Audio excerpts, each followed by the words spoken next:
It's important to get a great start to a difficult fast passage. So spend some time practicing just your transition into passage work. This can be an important practice tool if you feel like you can play the passage by itself out of context, but then in a run-through it doesn't work out the way that you expected. Going back to one of our previous examples, I'm going to spend some time just practicing getting into the material.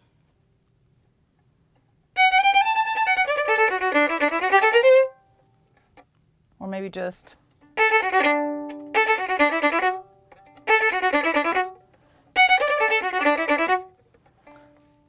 make it clean.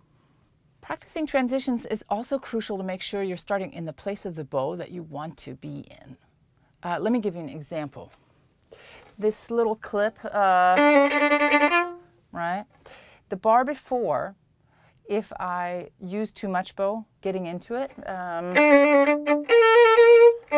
I find myself at the frog, which I don't want.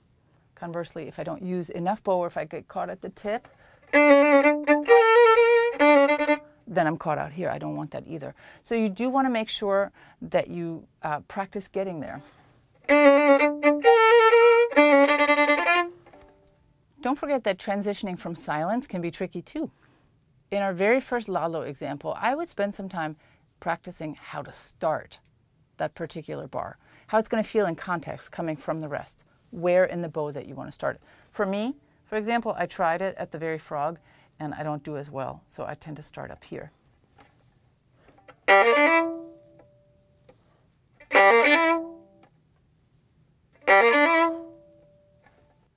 If you get a good start to a passage in performance, you're set up for success. So don't forget about your transitions.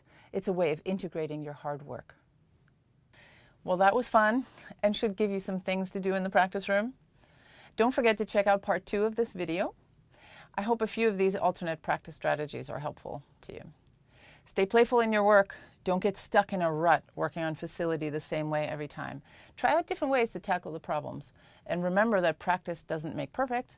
Practice makes permanent. Before I go, I want to leave you with a list of some of my favorite resources for practicing what I call virtuoso material. Here's a great book written by a cellist, but definitely not just for cellists.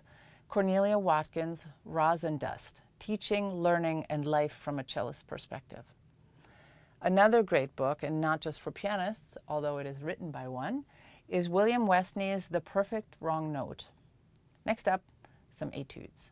Schradiak Book 1, Exercises for Promoting the Dexterity in Various Positions. It's available on IMSLP for free, and a little bit of these exercises every day goes a long way. Finally, don't forget to do some fast scale and technique practice every day. Playing fast is a skill that can be learned, but not if you save it for your repertoire only. All right, happy practicing, everyone. Don't overdo it out there. See you next time.